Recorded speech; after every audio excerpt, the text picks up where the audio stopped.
काराकट की तमाम महिलाओं से महिला विकास मंच ये अपील करती है, एकदम रम के धुन के तन मन से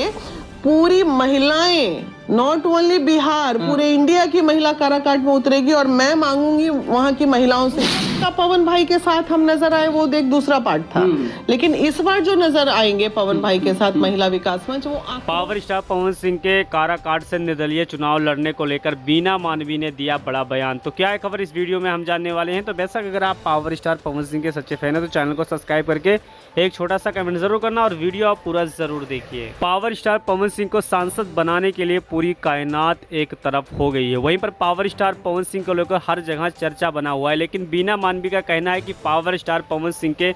विजयी बनाने के लिए बीना मानवी महिला विकास मंच के साथ काफ़ी महिलाओं को लेकर देखा जाए तो काराकाट में आगमन करने वाली हैं और पावर स्टार पवन सिंह के लिए वोट भी मांगने वाली हैं। तो बेशक आप समझ सकते हैं कि इस बार पावर स्टार पवन सिंह को विजयी होने से कोई नहीं रोक सकता है। अब काफ़ी फैंस लोग कमेंट कर रहे थे कि पावर स्टार पवन सिंह का आप कोई गाना आएगा कि नहीं आएगा। तो बेशक मैं आपको बता देना चाहता हूं कि पावर स्टार पवन सिंह के 11 गाने का शूट कंप्लीट हो चुका है और आपको हमेशा बारी बारी आपको गाना देखने को मिलेगा। तो बेशक पावर स्टार पवन सिंह का इस रुतबा के हिसाब से आपको क्या लगता है कि पावर स्टार पवन सिंह जीत पाएंगे कि नहीं जीत पाएंगे, आप लोग कमेंट बॉक्स में कमेंट जरूर